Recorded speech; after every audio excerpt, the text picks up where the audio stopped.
This is the worst whiskey watch. Big thank you to John Verstrati for donating this week's worst whiskey. Okay, we're back. Hey, we're back. It's Worst Whiskey Watch. Wow, it's got to be Wednesday already. It is Wednesday. Yeah. So what swill are we drinking today, Eddie? So this is actually kind of fun. We got this from Mr. John Verstati. So we're drinking somebody else's. I'm sorry if I mispronounced that. Oh. I only ever talked to you online, so. So we're drinking somebody else's swill. Yeah, exactly. So he got a hold of me and he was like, hey Eddie, I got something for you. And itty bitty tiny one. And he was thinking that this might be a good challenger to Wyoming whiskey. Of course, Wyoming whiskey's now been dethroned as the worst whiskey we've ever had. But Right. But if this is bad enough, we will have to compare this to the Central Standard. Ooh. Yeah. Not again. So now we haven't tasted this yet, so we don't know how it tastes at all. But this is from John was saying that John sent us a little note, which is very nice of him. Thank you, John. And he says Boone's. This is Boone's. It's $30 for 750 milliliters. So Boone's Bourbon out of Charleston, South Carolina. $30 for a fifth at his local Costco. Another Costco. Wow. This is from Local Choice Spirits. They speed age whiskey with ultrasonics, sonic waves, and special filtering. Okay. This is a topic for another show. Oh, and now he also ultrasonics. I love the sound of that. Yeah, what do they Get mean? it? I'm just wondering what they mean exactly. Like it's faster than sound?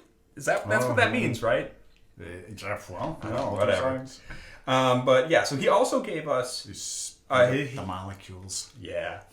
Well, he gave us nose and tasting notes. Yes. But I don't want to read those yet. I want to taste it and then see how much we agree with him. Okay. Yeah.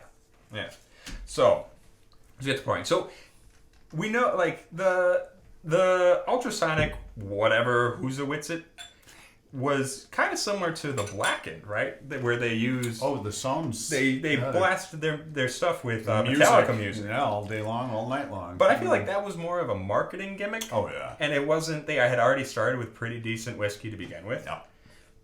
So I don't know how. I think that was just for the staff. Yeah, I don't know how this is going to go. This is bottled at 58.5% alcohol, so pretty strong. Let's get into it. It's no Wyoming, and it's no Central Standard. Yeah, not that bad. But it's still not that great. Yeah. This smells young. Oh, yeah. This smells really young right off the bat. Yeah. Oh, yeah. Yeah, I don't actually know how long it was in the barrel because I just know it's ultrasonically aged. So I don't actually know how long it was in the barrel for, but this smells like really, really underripe fruit. Really underripe fruit. 53%. And like a yew branch, like sucking on a yew branch. YEW, not you guys. Yeah, there's a little brown sugar on the nose, I would say. Yeah, I'd give it that. A touch. Yeah, and it's not as just straight up paint thinnery as Wyoming was. No. That's something. Not straight up. Yeah. But it smells really young. All right, let's get a drink, hey? Oh, yeah.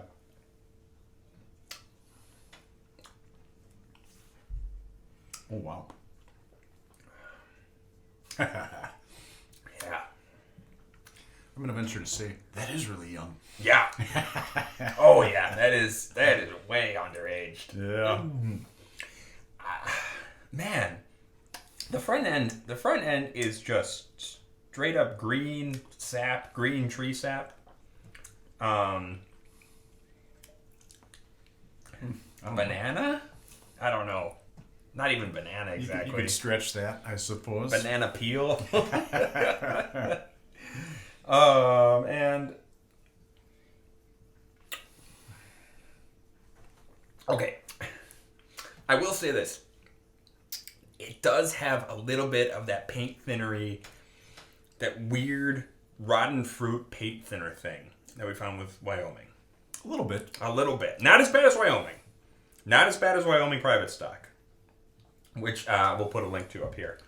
We did a single barrel version of Wyoming. I want to knock this down with a little water. Yeah, we should. We should. This is, I will say, it does have some vanilla on the like end, kind of vanilla caramely on the finish, but that opening is just kind of hard to drink. So it's a little, it's a little rough. Okay, we're going to let this open up for a couple of minutes. We'll be right back. Yeah. Okay, folks. Hey, we're back. We just took a couple minutes, and we've been discussing this amongst ourselves, right? As we do. The smell is better. The smell was better. The smell is better with a little water. We knocked water. down the alcohol a bit, and yeah. This was at 58.5. It tends to deaden it a little. Yeah, but I think that's kind of what it needs. Right. It still smells really young. It still smells young and sour. Like it's got that sour new smell. But it smells a little more spicy, a little more ginger, a little bready. Yeah, a little bready. Yeah, it's gotten better. It's still not great. Nope. Still not great. All right. Yeah, Here we go.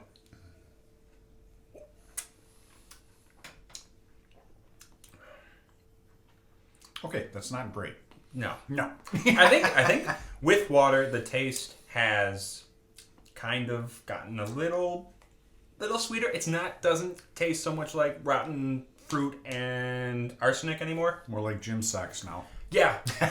It's a little bit more like that old locker room bench we always talk about. Yeah. Yeah. Definitely. Yeah.